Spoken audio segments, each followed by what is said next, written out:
আসসালামু আলাইকুম ওয়া রাহমাতুল্লাহি ওয়া বারাকাতুহু। আউযু বিল্লাহি মিনাশ শাইতানির রাজীম। বিসমিল্লাহির রহমানির রহিম। শাহরু রমাদান আল্লাযী উনজিলা ফীহিল কুরআন হুদাল লিন-নাস বায়িনাতিন মিনাল হুদা ওয়াল ফুরকান। আল্লাহ তাআলা এই রমাদানে কোরআন নাজিল করেছেন, এই কারণে রমাদান মাসের মর্যাদা আল্লাহ বাড়িয়ে দিয়েছেন। এই কোরআনের সাথে আমরা সম্পর্ক করলে আল্লাহ তাআলা আমাদের মর্যাদা বাড়িয়ে দিবেন।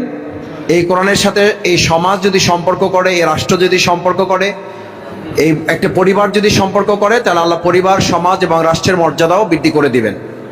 আমাদের প্রথম আহ্বান থাকবে আমরা যেন কোরআনের সাথে সম্পর্ক করে ব্যক্তি, পরিবার, সমাজ এবং রাষ্ট্রের মর্যাদা বৃদ্ধি করতে পারি। আল্লাহ তাআলা এই রমজান থেকে সেই শিক্ষা নেওয়ার তৌফিক দান করুন। আজকে আমি আপনাদের একজন খাদেম, একজন সেবক হিসাবে আপনারা আমার উপরে যে পবিত্র আমানত, গুরুত্বপূর্ণ ভোট আপনারা আমাকে প্রদান করেছেন এবং তার মাধ্যমে আমি আজকে আপনাদের মাঝে যে সেবক হিসাবে নিজেকে উপস্থাপন করতে পেরেছি, এই জন্য মহান আল্লাহর দরবারে শুকরিয়া আদায় করছি, আপনাদের প্রতি কৃতজ্ঞতা জ্ঞাপন করছি।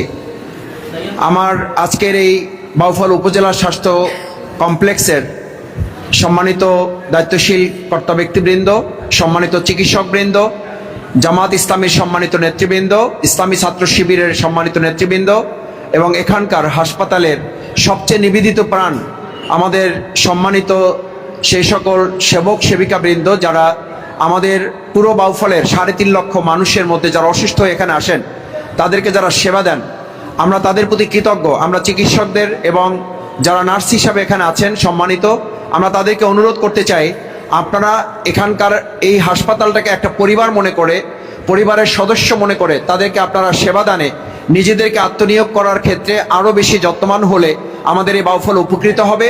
আমরা আরও বেশি নিজেদেরকে বিবেকবান হিসাবে, মানবিক হিসাবে মানুষের সামনে আমাদের উপস্থাপন করতে পারবো।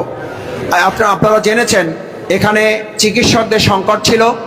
আলহামদুলিল্লাহ ইতিমধ্যে চিকিৎসকদের সংকট কিছুটা সমাধান হয়েছে। আজকেই আমরা জেনেছি যে এখানে 8 জন চিকিৎসক এখানে নতুন করে যুক্ত হয়েছেন। আমরা আশা করি আরও কম সময়ের মধ্যে আরও চিকিৎসক এখানে সংযুক্ত হবেন ইনশাআল্লাহ।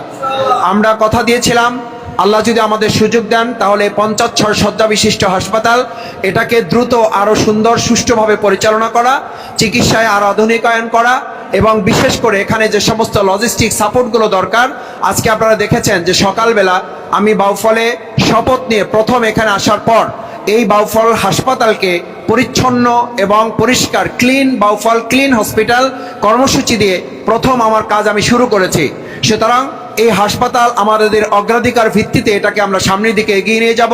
50 শয্যা বিশিষ্ট কর্মন্বয় এটাকে 100 শয্যা, আল্লাহ তৌফিক দিলে এটাকে আমরা সর্বোপরি 250 শয্যা বিশিষ্ট হসপিটালে এটাকে আমরা রূপান্তরিত করবো ইনশাআল্লাহ। আমরা এখানে চিকিৎসকবৃন্দ যারা আছেন, আমি চিকিৎসক পরিবারের একজন সদস্য হিসাবে আপনাদের অনুরোধ করতে চাই, এখানকার বাউফলবাসীকে আপনারা আপনাদের একজন পরিবারের সদস্য মনে করে আপনারা যে চিকিৎসা সেবা দেন, সেই জায়গায় আমাদের সম্মানিত রোগী যারা আসেন তারা যেন অসহায়ত্ব বোধ না করেন। সেই ক্ষেত্রে যা যা সাপোর্ট আপনাদের দরকার, যা যা সহযোগিতা আপনাদের দরকার, আমি আপনাদের সেবক হিসাবে, আমি আপনাদের খাদেম হিসাবে আপনাদের পাশে থেকে সব ধরনের সহযোগিতা আপনাদের করব ইনশাআল্লাহ। সেই প্রত্যাশা ব্যক্ত করে আমি আজকে মূলত আপনাদের সাথে একটু সময় দিতে পেরে এবং আপনারা এই আয়োজন করেছেন, এই আয়োজনের জন্য কৃতজ্ঞতা জ্ঞাপন করে আমি রুগীদের সাথে একটু ইফতার করার আপনাদের কাছে অনুমতি চেয়ে আমার কথা শেষ করছি। আসসালামু আলাইকুম ওয়া রাহমাতুল্লাহি ওয়া বারাকাতুহু।